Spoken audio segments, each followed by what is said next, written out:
Every major weather event has a beginning, a moment when the atmosphere quietly shifts and the stage is set for something extraordinary. For the historic outbreak of March 2026, that beginning unfolded across the vast open plains of Texas, a landscape both beautiful and vulnerable to the whims of nature. Here, under endless skies, the ingredients for disaster quietly came together, unnoticed by most as daily life continued. On March 10th, the air was unusually warm and heavy, thick with moisture streaming northward from the Gulf of Mexico. This invisible river of humidity fueled instability, making the atmosphere ripe for violent change. High above, a powerful jet stream dipped down from the west, slicing through the sky and adding energy to the brewing system. It was the perfect setup for severe thunderstorms, an atmospheric collision course. As the afternoon sun beat down, the ground baked and shimmered, sending waves of heat upward. The atmosphere grew increasingly volatile, like a pot about to boil over. Towering dark clouds began to form with astonishing speed, their tops billowing higher and higher, ominous signals of the chaos to come. Near Potosi, southeast of Abilene, one storm in particular intensified and began to rotate. It became a classic supercell, the kind meteorologists fear most, primed for tornadoes and capable of unleashing devastation. The first tornado touched down, carving a path across open fields and kicking up dust and debris that swirled violently beneath the funnel. Hailstones the size of baseballs rained down, shattering windshields, denting vehicles, and leaving a trail of destruction in their wake. But this was just the beginning. The storm system was rapidly organizing, gathering strength as it marched relentlessly eastward, threatening everything in its path. Texas, on this day, was only the opening act, a prelude to a much larger, more destructive performance that would soon unfold across the region. The initial storms served as a critical warning, a demonstration of the immense power brewing in the atmosphere, and a reminder of nature's unpredictability. As the sun set, the storms fed hungrily on the unstable air, growing in both strength and number, their lightning illuminating the darkening sky. The stage was set for a long, terrifying night across the region, one that would test the resilience of communities and mark the beginning of an unforgettable chapter in weather history. The storm system didn't linger in Texas. It surged east, gaining both strength and size with every passing hour. Meteorologists watched in awe as the line of storms grew, feeding on warm, unstable air and drawing energy from the Gulf. By Tuesday evening, severe weather exploded across the central U.S., stretching from the southern plains to the Great Lakes. Lightning illuminated the night sky, and thunder rumbled across hundreds of miles, signaling the arrival of a major outbreak. Oklahoma, Arkansas, Missouri, and Illinois were now in the crosshairs. Communities across these states braced for impact, as local officials urged residents to prepare for the worst. Skies turned an ominous green and gray as storms brought tornadoes, damaging winds, and giant hail. The atmosphere was charged, and the threat was impossible to ignore. The National Weather Service issued a constant stream of warnings, racing to keep ahead of the chaos. Newsrooms buzzed with urgent updates, and meteorologists tracked every cell as it intensified. In Illinois, rotating storms signaled a dangerous night ahead, with the first tornado reported near Pontiac. Sirens wailed as residents scrambled for shelter, hoping to stay safe. This was no longer a forecast. It was a reality, with lives and property at risk. Emergency crews rushed to respond as damage reports poured in from multiple towns. The outbreak was massive, affecting millions across a dozen states. In town after town, people gathered in shelters and public spaces, anxiously watching the latest alerts. Power outages mounted as tornadoes and high winds downed lines. Entire neighborhoods were plunged into darkness, and utility crews worked through the night to restore service. As one area began cleanup, another braced for impact. Volunteers and first responders moved quickly, knowing the danger was far from over. By Wednesday, the threat shifted to the Ohio Valley and Deep South, with tornado watches reaching the East Coast. The entire eastern half of the country was now on high alert. What began as isolated Texas storms had become a continental crisis, stretching from the heartland to the Atlantic.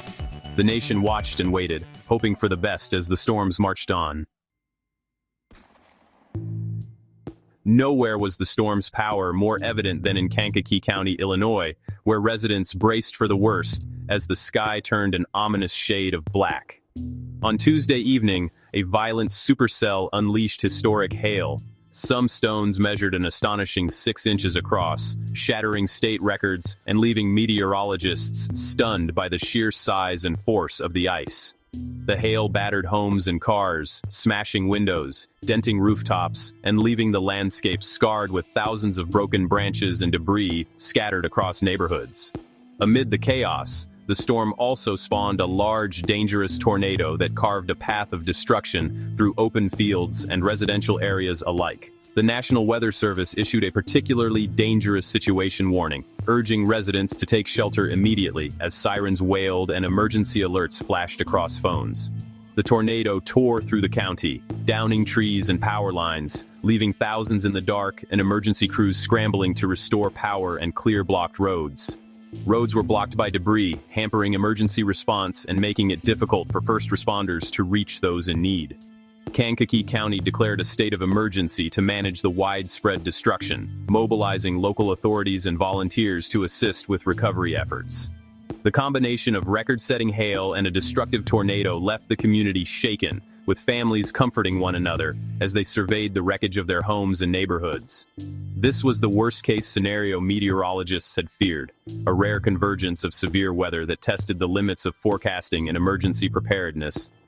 The storm's fury was a terrifying reminder of nature's unpredictability, as lightning flashed and winds howled through devastated neighborhoods. In the aftermath, residents faced a massive cleanup effort, working together to remove fallen trees, repair damaged roofs, and begin the long process of rebuilding their lives. Kankakee's ordeal was only one chapter in a night of relentless storms that swept across the Midwest, leaving a trail of destruction and resilience in their wake. The supercell that battered Kankakee County wasn't finished. It spawned a family of tornadoes as it moved east. The most powerful, an EF3, tracked over 36 miles from Illinois into Indiana, leaving a visible scar on the landscape. With winds up to 165 mph, it ripped roofs from homes, overturned cars, and snapped trees like twigs. Entire structures were leveled, and debris was scattered for miles. The same storm produced at least one other tornado, showing its prolific strength. Residents described the tornado's roar as like a freight train. As it crossed into Indiana, the destruction continued, with personal belongings and twisted metal strewn across fields. Drone footage the next day revealed homes reduced to rubble and farmland littered with debris. The EF3's path was a brutal reminder of the power of a single storm. For those in its path, the difference between survival and devastation was measured in mere yards.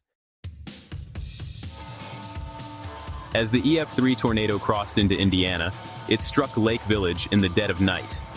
Residents, caught off guard in darkness, relied on alerts and the storm's roar for warning. The tornado tore through neighborhoods, destroying homes and businesses. First responders found an elderly couple who had not survived, a tragic reminder of the storm's deadly power. At least 10 others were injured as debris collapsed buildings. A family dollar store was destroyed, trapping 2 employees. Miraculously, both were rescued unharmed. The community awoke to scenes of utter devastation. Homes and businesses were reduced to splintered wood and twisted metal. The tornado's path carved ruin through the heart of Lake Village. The loss and destruction marked the most painful chapter of the outbreak. It underscored the immense danger of nighttime tornadoes in residential areas. Nighttime tornadoes are statistically far more deadly than those during the day. The main reason, visibility. At night, you can't see a tornado coming. There's no visual warning. Most people are at home, often asleep, and may miss alerts or have little time to react. Being woken by a tornado leaves seconds to find shelter in darkness and confusion. Vulnerable structures like mobile homes add to the risk. The chaos of being startled awake makes it harder to follow safety plans. The March 2026 outbreak proved these dangers. Its most destructive tornadoes struck after sunset. The darkness and timing caught many off guard, leading to fatalities and injuries. Having a reliable way to receive warnings at night, like a NOAA weather radio, is critical. When it comes to nighttime tornadoes, preparation can mean the difference between life and death. During the outbreak, communication was the most vital tool for saving lives. The National Weather Service issued hundreds of watches and warnings using stark, urgent language. Particularly dangerous situation and tornado emergency alerts were deployed for the most threatening storms. These rare warnings signaled catastrophic danger and urged immediate action. Television, radio, and smartphone alerts created a multi-layered warning system. While there was tragic loss of life, these alerts undoubtedly saved many more. Emergency declarations allowed officials to mobilize resources quickly. The outbreak tested and proved the importance of clear, strong warnings and multiple ways to receive them. The drama didn't end with the last tornado. Behind the storms, frigid Arctic air rushed in, causing a stunning temperature drop. Northern Illinois went from the 70s to the low 30s in less than a day. Rain turned to wet, heavy snow, complicating recovery for those with damaged homes. Power outages left people struggling to stay warm in freezing conditions. Emergency crews worked in the cold, navigating debris and icy roads. The snow added weight to damaged trees and power lines, increasing collapse risks. For families sorting through wreckage, the bitter cold was an added hardship. This sharp transition is a classic feature of spring storms, fueling severe weather, then leaving a harsh aftermath. The icy aftermath was a final blow from a truly historic event. The March 2026 tornado outbreak will be remembered as one of the decade's most significant weather events. It showcased the full spectrum of severe weather, from record hail to long-track tornadoes and a dramatic temperature crash. The event reinforced the need for reliable warning systems and multiple ways to receive alerts. The tragedy in Lake Village highlighted the dangers of nighttime tornadoes and the importance of having a safety plan. Communities showed resilience, and first responders worked tirelessly to save lives. Stories of survival, like the rescued Family Dollar employees, offered hope amid tragedy. Ultimately, the outbreak is a humbling reminder of nature's power and the need to stay informed and prepared. By learning from this event, we can be better prepared for the next storm.